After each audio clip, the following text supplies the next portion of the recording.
제가 작년에 중동정전에 관한 책을 출판했는데요. 일단 팔레스타인 문제에 대해서 간단히 기본적인 걸 짚고 넘어가도록 하겠습니다. 많은 분들이 팔레스타인 문제의 시작을 1948년 이스라엘의 독립에서부터 찾습니다. 뭐 그 전에 또 원인을 찾아 올라가자면 한이 없지만 이스라엘이 갑자기 팔레스타인에 국가를 설립하게 되면서 팔레스타인 사람들이 국가 없는 민족이 되어버렸습니다. 일단은 이 독립할 때부터 국경이 이상하게 만들어집니다. 팔레스타인과 이스라엘 문제가 터질 거라는 걸 사실 유엔이나 영국이나 뭐 하여간 그때 강대국들도 알았죠. 그러다 보니까 애초에 국경선이 뭐라 그럴까, 나폴레옹이 보면 아마 정말 질겁할 국경으로 만들어집니다. 국경이란 기본적으로 국가와 국가의 관계고, 국가와 관계는 협력이면서 대립적일 수밖에 없습니다. 오히려 국가 간의 상호 호의적인 관계는 상대방의 힘의 균형이 만들어질 때, 혹은 참 잔인한 얘기지만 강대국과 약소국 간의 관계가, 합리적인 표현이 좀 이상합니다만, 어쨌든 그 순환되는 구조로 만들어질 때 그나마 평화가 유지되는 건데, 이 국경은 당시 팔레스타인과 이스라엘 사람들이 싸우지 않게 한다는, 어떻게 보면 굉장히 행정적인 마인드로 이상하게 만들어졌어요. 제가 뭐 그렇다고 해서 이것이 원인이고 이스라엘에 책임이 없다 이런 말을 하는 건 아닌데, 이런 부분이 오히려 더 갈등을 부추기게 됩니다. 자관 이렇게 되면서 이스라엘이 건국하자마자 중동 전쟁이 발생했고, 중동 전쟁의 와중에 이스라엘은 이 불합리한 국경을 자신들에게 최대한 유리한 국경으로 바꾸기 위해서 주요 도시를 점거하고 팔레스타인인들의 소개 작전을 펴니다. 이스라엘이 독립하는 순간 아랍권과의 갈등은 뭐 피할 수 없는 것이었고, 이 와중에서 팔레스타인 사람들이 더 큰 비극이 나타나게 되는 것이죠.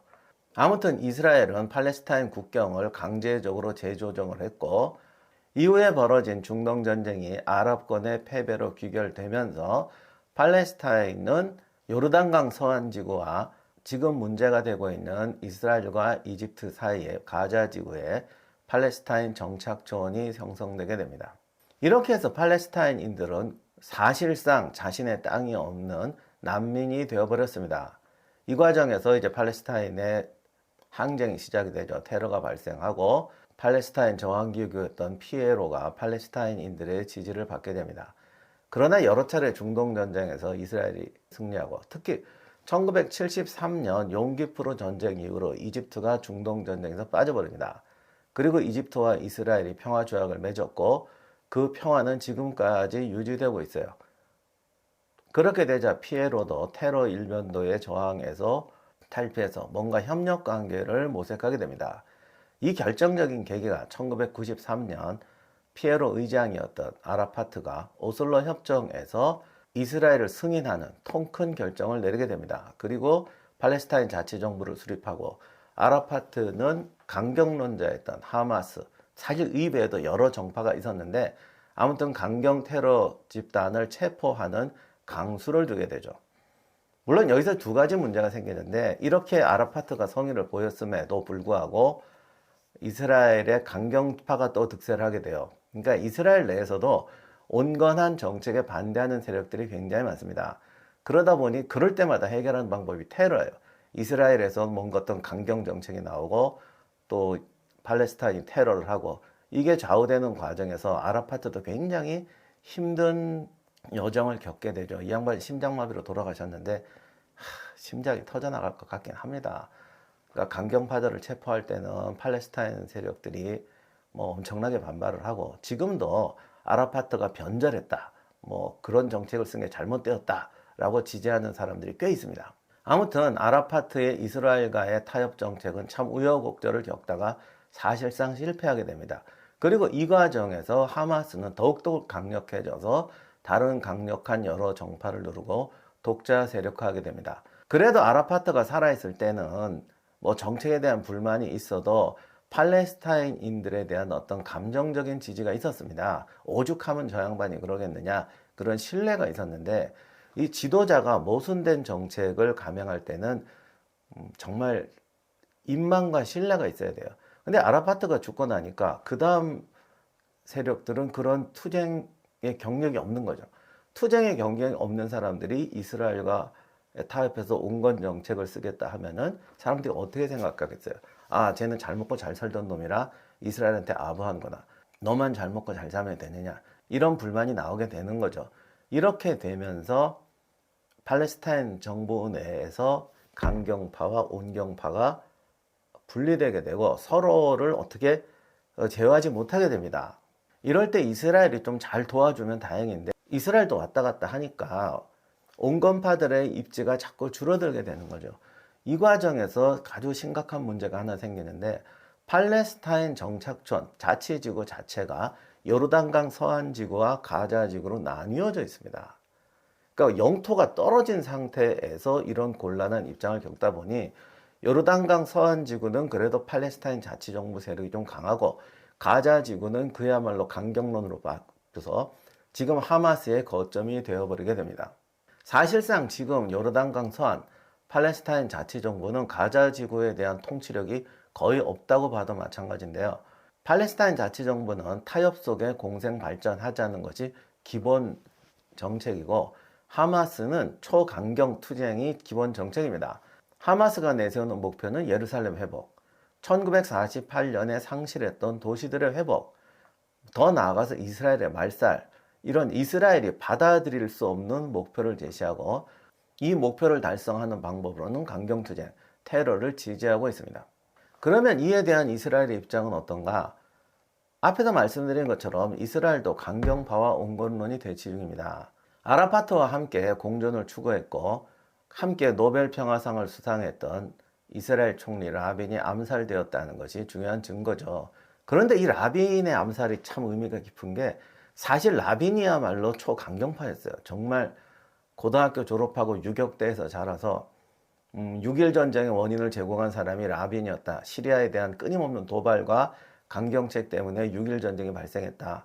그 때문에 라빈이 거의 정신병 일으킬 정도로 했다는 이야기를 제가 책에서 썼는데 그랬던 라빈조차도 세상을 알게 되니까 유격대 발상을 버리고 뭔가 평화 공존을 해야겠다라고 했던 것인데 온건파가 온건 정책을 쓴 게 아니라 강경파의 지도자였던 사람이 온건 정책을 쓸 때 그럴 때는 강경파들도 좀 따라올 수가 있는데요. 아라파트도 마찬가지고요.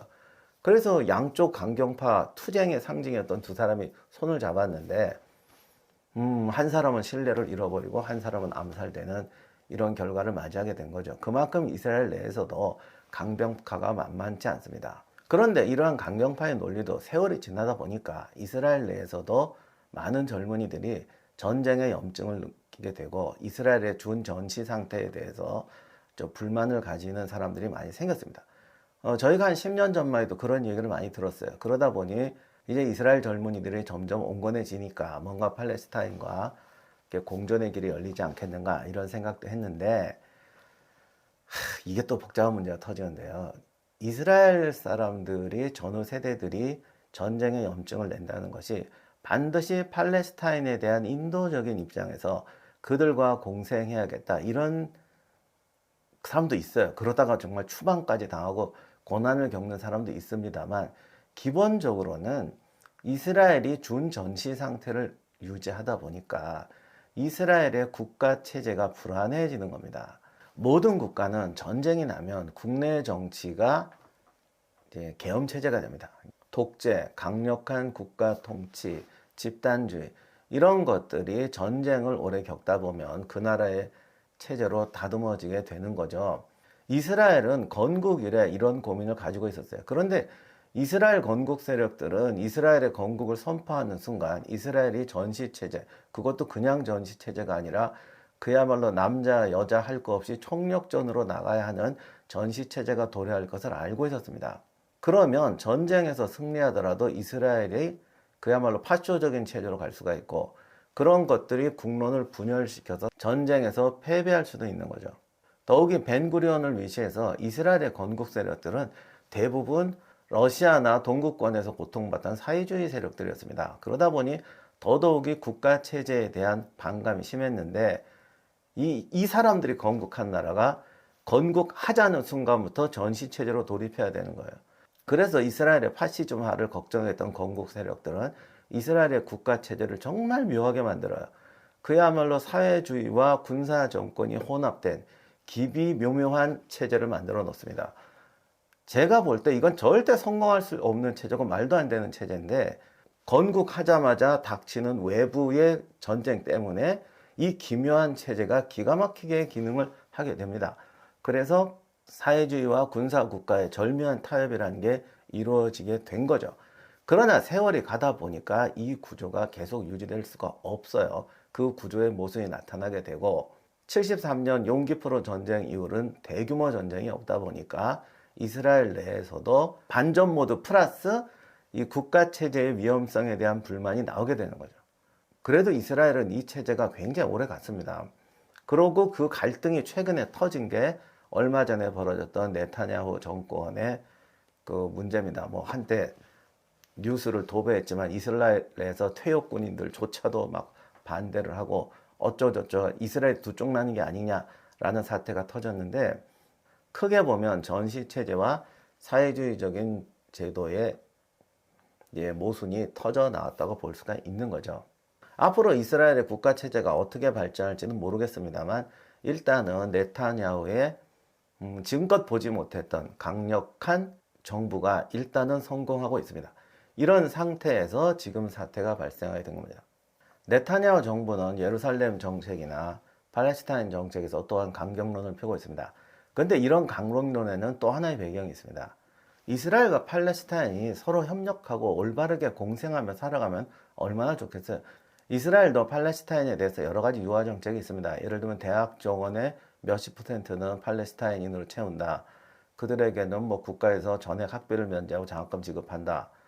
뭐 이거 지금 하고 있는지 모르겠지만 이런 정책도 있었고, 팔레스타인 사람들에게 일자리를 제공하고 좋은 기업에 취직시키고 뭐 이런 것도 있었습니다. 물론 이것도 또 나쁘게 보면 좋은 기업에 취직해서 이스라엘이처럼 살아가는 사람은 많지 않고, 또 같은 직장에 취직을 해도 차별을 받고, 아니면 이스라엘 사람들은 좋은 일하고 3D 업종에 대한 팔레스타인 고용하고 또 무슨 일 생기면 당장 뭐 그쪽부터 의심하고 이런 차별이 강화된 문제도 있죠. 아무튼 그런 나름 자기들은 그런 정책을 쓰는데 여기에 대해서 또 이스라엘 사람들이 불만이 있는 거예요. 첫째, 우리는 군대 가고 세금 내는데 팔레스타인 애들은 군대도 안 가고 우리보다 더 좋은 직장에 취직한다. 이런 불만을 하는 사람도 있어요.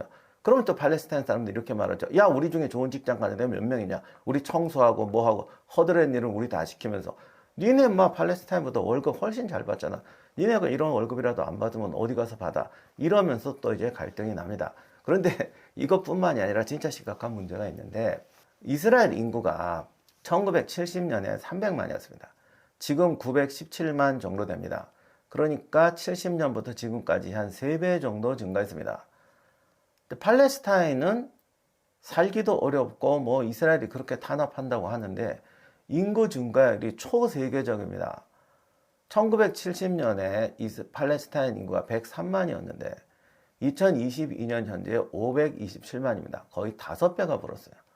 서한지구의 경우는 69만에서 지금 315만이 됐고, 가자 지구가 34만이었는데 지금 212만이 됐습니다. 그러니 영토는 제한되어 있는데 인구는 5배로 급증하고, 어떤 사회복지시설이나 직장이나 뭐 건설사업 이런 게 제대로 되질 않으니까 이스라엘이 뭘 좀 베푼다고 해도 인구 성장에 따른 어떤 생활 환경을 개선하는데 전혀 도움이 되지 않는 겁니다. 그럼에도 불구하고 희망이 있다면, 성장의 희망이 있다면 이스라엘과 팔레스타인이 공존할 수 있을지도 모르겠어요. 그런데 이게 안 되는 또 하나의 결정적인 이유가 있는데 바로 지정학적 구조입니다. 요르단강 서안지구의 지도를 보시면 팔레스타인 영토 자체가 이스라엘 영토에 꽂힌 교두보 형상으로 들어와 있습니다. 팔레스타인이 성장하고 군사력도 갖추고 잘 살게 되면 이스라엘 입장에서는 이게 무시무시한 위협 세력인 거예요. 지금은 압도적인 군사력의 우위 때문에 이스라엘이 버티고 있는데 단 하루 만에 1개 연대만 패배해도 이스라엘은 수도가 점령당할 수도 있고 나라가 절단날 수도 있습니다. 이런 구조에서 이스라엘 사람들이 마음을 편히 먹기는 어렵죠. 제가 이스라엘을 편들어 주려고 하는 소리가 아니고 이스라엘 입장에서 그렇다는 겁니다. 그러니까 우리가 제3자의 입장에서 두 나라가 화해하면 좋지 않겠느냐 얼마든지 말할 수가 있는데 그 속에 살아가는 사람들 입장에서는 이게 쉽지가 않은 것이죠. 더 큰 문제가 또 있어요. 지난 10년간 유럽의 이슬람 난민 또는 이슬람 수용 정책이 처참하게 실패했습니다. IS가 준동할 때 IS의 구성원들은 난민들, 극빈층도 있었지만 오히려 유럽에서 성공한 그야말로 이슬람 포용 정책, 다문화 정책의 성공 사례라고 했던 사람들의 자녀들도 엄청나게 많았습니다. 이게 지금 전 세계에서 강력한 민족주의가 대두하게 되는 배경 중에 하나예요. 이스라엘 입장에서 보면 과연 우리가 팔레스타인 사람들을 이렇게 받아주고 수용한다고 해서, 그리고 그들 중에 중상류층은 이스라엘과 공존의 길을 걷는다고 해도 그 다음 세대에서 그것을 보장할 수가 있는가? 팔레스타인인들이 현재 국민소득이 4,300불 정도, 우리나라 70년대 수준인데 이 사람들이 1만 불 소득이 되고 이스라엘의 어떤 공장과 뭐 이런 곳을 다 개방해서 그들과 평등하게 교류하게 된다면 이들이 이 기형적인 국가에 만족할 수 있을까? 이스라엘 사람들은 그 기형적인 국가 구조에서 위협을 느끼지 않게 될 수가 있을까? 이런 문제가 현실적으로 대두하게 되는 겁니다. 이런 불만이 이스라엘 세력 내부에서 커져가고 이스라엘에서 강경 정책이 나오게 되면서 근래에 팔레스타인에 대해서 또 강경 정책으로 나가게 되죠. 봉쇄라든가 특히 가자 지구에 대한 압박이 굉장히 심해지고 있습니다. 이처럼 이스라엘과 팔레스타인 내부에서 강대강의 분위기가 강화되고 있는 상태에서 이번 사태가 터진 겁니다. 지금까지가 배경이고요. 아무리 그렇다고 해도 하마스가 왜 이렇게 충격적인 테러를 저질렀을까? 이번 사태의 진행을 보면 하마스가 처음부터 충격적인 테러를 기획했던 것이 분명합니다. 물론 하마스의 논리는 이렇습니다. 이스라엘이 폭격하고 건물을 무너뜨리는 것은 학살이 아니냐? 우리는 폭격기가 없고 미사일이 부족해서 그렇게 못한다. 이렇게 말하고 있습니다. 물론 그 말도 일리는 있어요. 그럼에도 불구하고 우리는 상당한 의문점이 들게 되죠. 첫째, 이 테러가 뭐 올바른 보복행위였다고 할지라도 이스라엘이 분명히 어떻게 나올지는 뻔합니다. 그렇게 된다면 가자 지구의 민간인 피해를 생각지 못할 수가 없어요. 즉 그들이 저지른 테러가 가자 지구에 있는 자기 동포들에게 돌아온단 말이죠. 그것을 예상해서 인질을 납치하지 않았느냐. 인질이 과연 이스라엘의 복수 작전을 막을 수 있을까요? 없어요. 그러면 하마스가 그 생각 못했을까? 그럴 리가 없죠. 지금까지 수십 년 동안 싸워오고 있는데 이스라엘은 인질이 무서워서 보복을 안 할 나라가 아닙니다. 이 말이 이스라엘이 국민을 헌시짝 취급하는 나라라는 뜻은 아닙니다. 이스라엘은 세상 어떤 나라보다도 전쟁에서 인적 자원을 중시합니다. 전쟁이든 테러든 자국민은 철저히 보호한다. 병사의 희생은 최소하고 아무리 큰 희생을 얻더라도 전우를 버리지 않는다는 것이 이스라엘의 이념입니다. 하지만 여기엔 또 하나의 함정이 있어요. 이스라엘은 국민의 생명을 무엇보다 중시하기 때문에 자국민의 희생을 줄이기 위해서라면 소를 희생할 수도 있다는 양면성을 가지고 있어요. 그러니까 납치당한 병사를 구하기 위해서 정말 협상하고 뭐는 하지만 그러나 그 협상이 다른 국민들에게 피해가 온다면 안 한다. 이게 이스라엘의 철칙이거든요. 이게 굉장히 철저하고 여기에 대해서 국민들이 굉장히 공감대를 형성하고 있습니다. 아우슈비츠에서 살아났던 사람들, 유대인의 탄압을 겪었던 과거 세대들은 이런 부분에 대해서 정말 자신의 가족과 아들이 죽더라도 슬퍼하면서 참아내는 그런 분위기가 있었어요. 지금은 그런 분위기가 많이 희색되고 있었죠. 사실은 이게 오히려 하마스가 노릴 부분이었는데 이번 사태로 인해서 오히려 거꾸로 부활하고 있습니다. 하마스의 공격은 네타냐후의 정책이 옳았다 또는 네타냐후 정권에 저항하던 국민들에게 저항의 논리를 무너뜨려버리는 결과를 초래하게 된 거예요.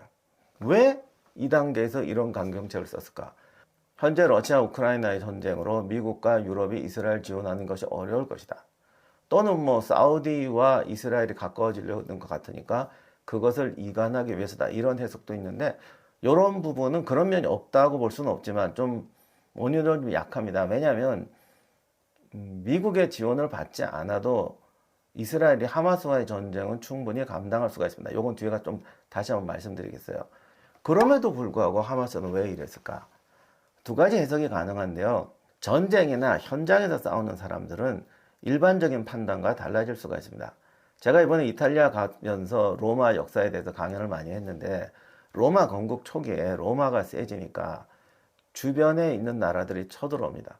그런데 당시 로마가 주변 나라들하고 전쟁을 하면서 영토를 확장하다 보니까 군대에 나가는 평민들, 시민들이 자신의 권리와 재산을 보존해달라는 요구가 강해지는 거예요.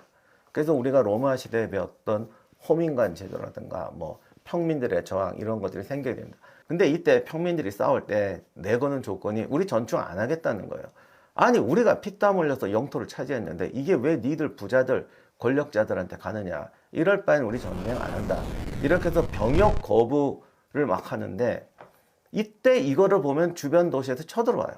그러면 나 전쟁 안 나가 하던 사람들도 아니 남이 쳐들어오는데 어떻게 전쟁 안 나갑니까? 그러니까 갑자기 스톱, 싸우던 거 스톱 하고 나가서 또 싸웁니다. 그리고 돌아와서 또 이제 다시 우리가 두 번 싸웠으니까 더 많이 줘, 이러고 갈등이 벌어져. 그럼 또 옆에 도시가 쳐들어와. 이게 로마 역사에서 정말 희한하게 반복됩니다. 저희가 이렇게 역사를 보면 아니 저 때 왜 쳐들어가지? 그냥 가만히 두면 평민하고 뭐 귀족들하고 싸우면서 로마가 반쪽 나고 절단 날 텐데 그때 쳐들어가도 되는데 왜 미리미리 쳐들어가서 거꾸로 쟤들을 단합시킬까? 이런 의문을 가지게 되는데, 로마 역사를 보면은 주변 도시들 입장에서는 지금 쳐들어가면 이길 수 있을 것이다, 이런 유혹을 이기지 못하는 것 같아요.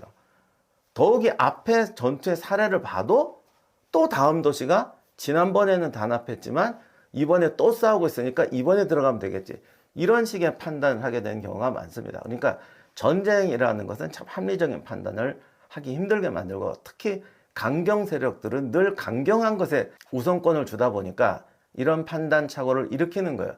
역사적으로 이런 경우가 많았기 때문에 하마스가 그때 로마에 쳐들어갔던 사비니족이나 불카스족, 베이아족들의 실수를 반복한 게 아니냐, 뭐 이렇게 볼 수도 있어요. 아니면 이렇게 볼 수도 있습니다.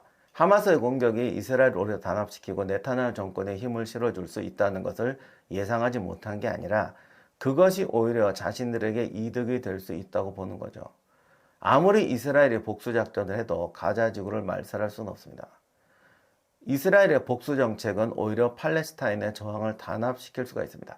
가자 지구의 학살이라도 벌어진다면 지금 하마스가 힘을 뻗치지 못하고 있는 요르단 서안 지구에서 하마스의 영향력을 확대시킬 수 있습니다. 지금 하마스의 목표가 뭐겠습니까? 모든 전략적 목표는 단계적인 것이 필요한데 그들의 힘으로 이스라엘을 말살시킨다는 정책은 아직은 시도할 수가 없어요. 그들의 테러로 이스라엘의 강경론이 무너지고 온건 정책으로 돌아올 것이다. 지금까지 역사를 봐서 그건 어디나 불가능하죠. 그렇다면은 하마스의 목표는 일단 서안 지구까지 장악하는 거예요. 그렇게 해서 요르단 서안과 가자 지구가 하나가 되고 이스라엘에 대한 초강경 정책으로 나가면서 보복과 복수의 악순환이 벌어진다고 하더라도 결국은 팔레스타인은 점점 강해질 것이고 언젠가는 이스라엘을 물리칠 수 있다. 이렇게 단합해서 무력 투쟁을 하는 것만이, 우리의 투쟁 역량을 강화시키는 것만이 이스라엘을 쫓아낼 수 있는 방법이다. 하마스는 아마도 이렇게 생각하고 있을 것입니다. 이번 사태에서 이런 의문이 발생합니다. 세계 최고의 정보기관이란 이스라엘이 과연 이번 침공을 몰랐을까? 이스라엘이 이번 테러 공격에 대해서 첩보를 얻지 못했다는 자체는 불가능하다고 생각됩니다. 다만 모든 첩보는 분석 단계를 거칩니다. 첩보는 들어왔는데 분석에서 틀리는 거죠.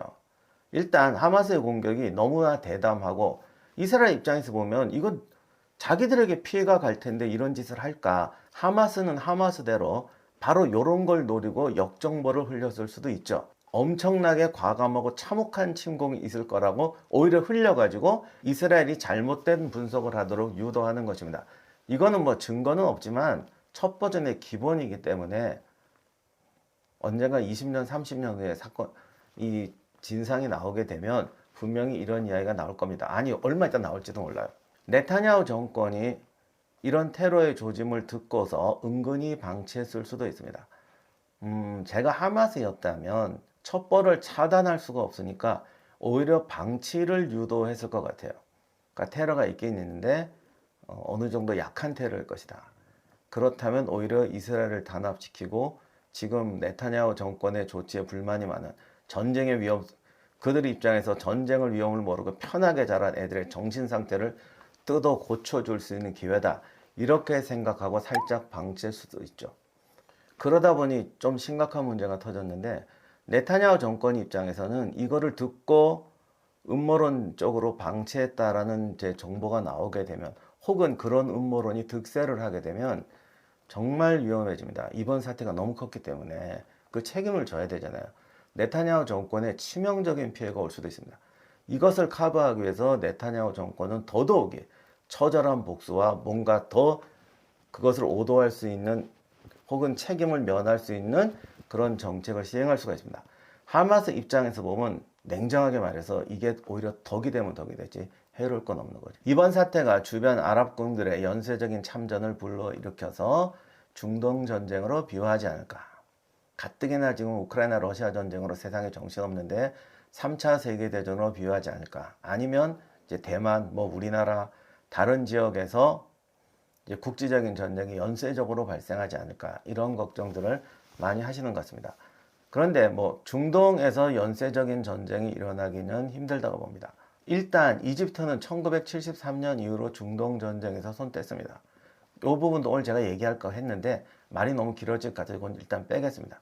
요르단, 시리아, 레바논 자기 코가 석자입니다. 시리아는 지금 내전 중이고 레바논은 그 속에 헤즈볼라가 있긴 하지만 헤즈볼라와 레바논은 뭐랄까 한 나라 안에 두 세력입니다.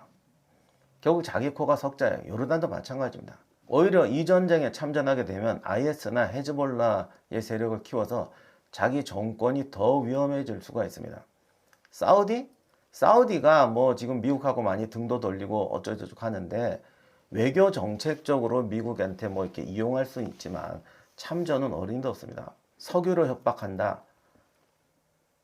그것도 선을 넘으면 결국 부메랑이 돼서 사우디에게 돌아옵니다.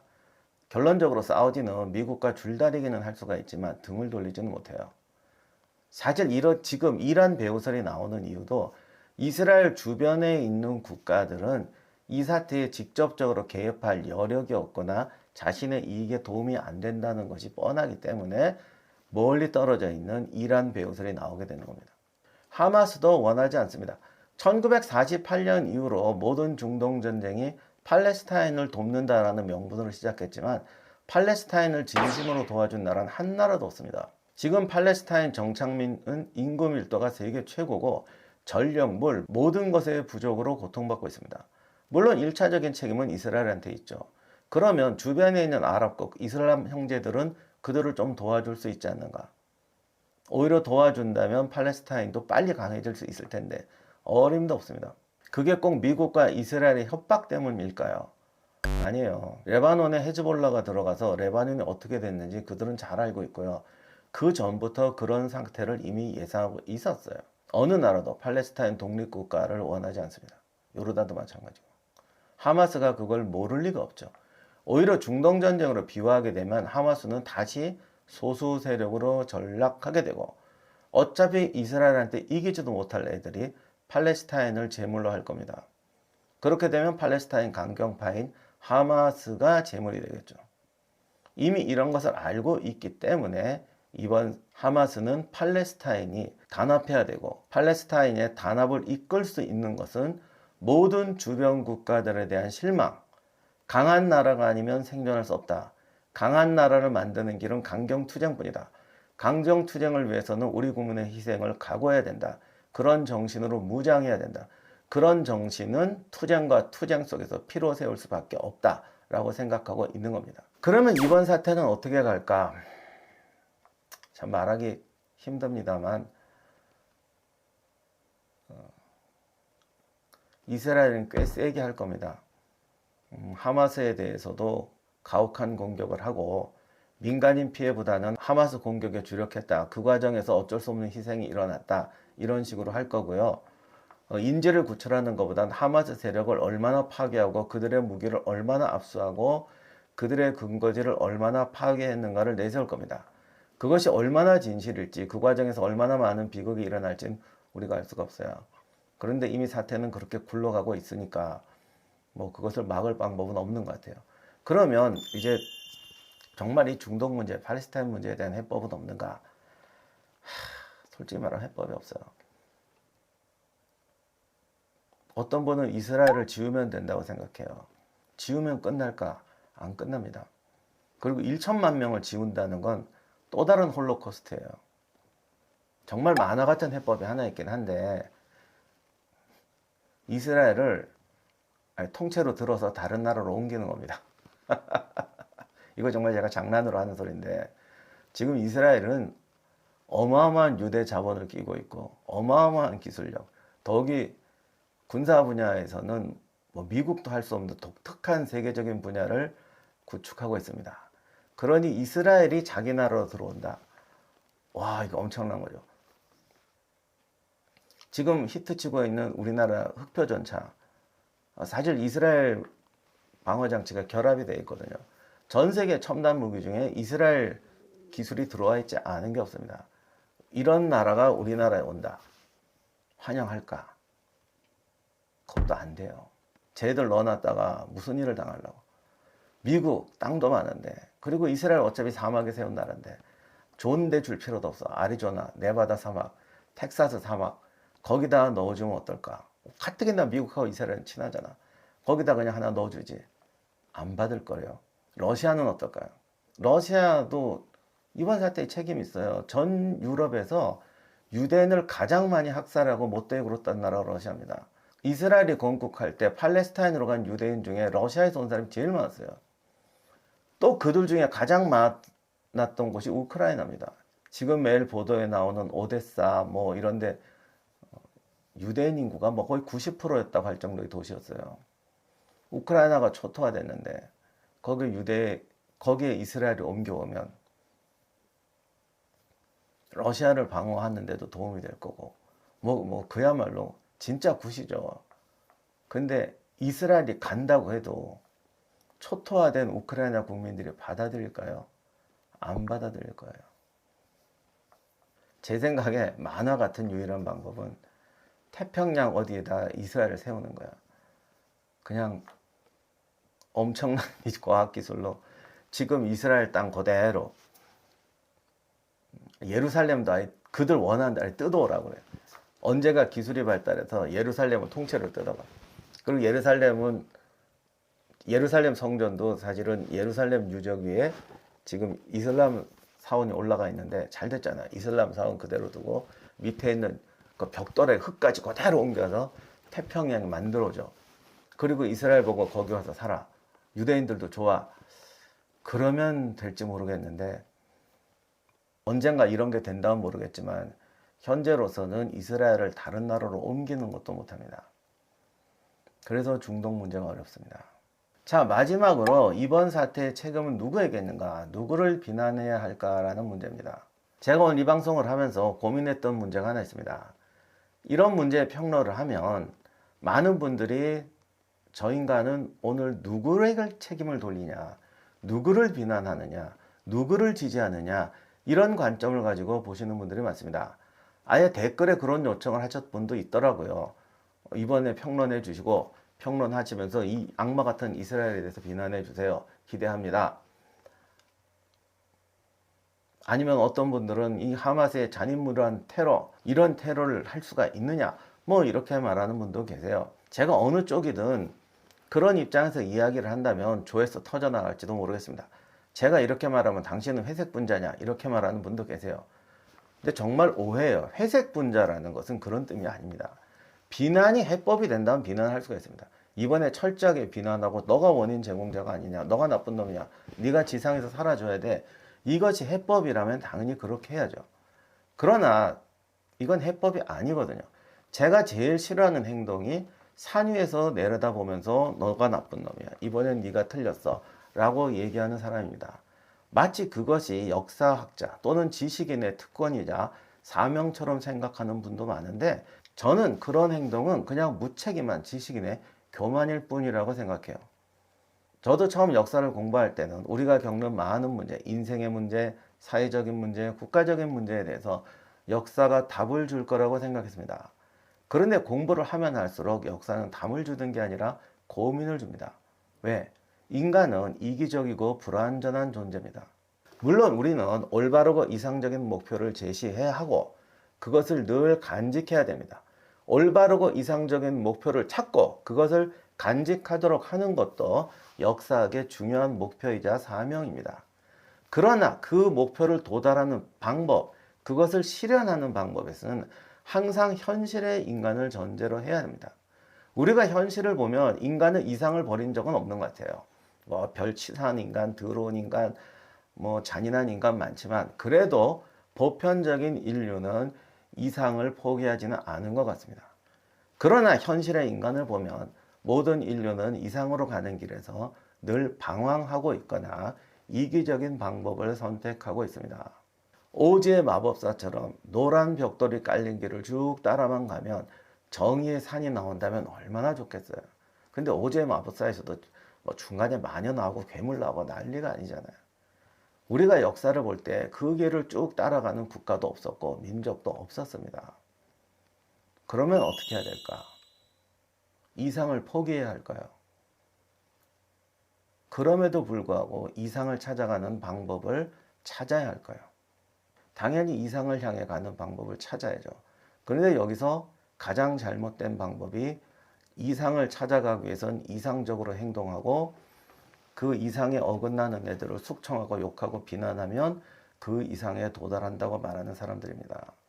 절대로 이상에 도달하는 것이 아니라 더 참혹한 결과만 나옵니다. 이상에 도달하기 위해선 더 현실적이 돼야 되고 냉철하게 분석하고 그리고 현실에 매몰되지 않고 현실의 모습에 부끄러워하면서 더 높은 이상으로 가는 방법을 헤쳐나가야 합니다. 중동 문제는 정말 안타깝습니다. 정말 수많은 사람과 수많은 국가가 비난을 받아야 합니다. 그런데 그 비난이 해결책을 가져오느냐? 단 한 개도 가져오지 못합니다. 우리는 완벽한 치료법을 찾지 못한다고 하더라도 함께 안타까워하고 고민하면서 작은 해결책이라도 찾아가야 하는 거죠.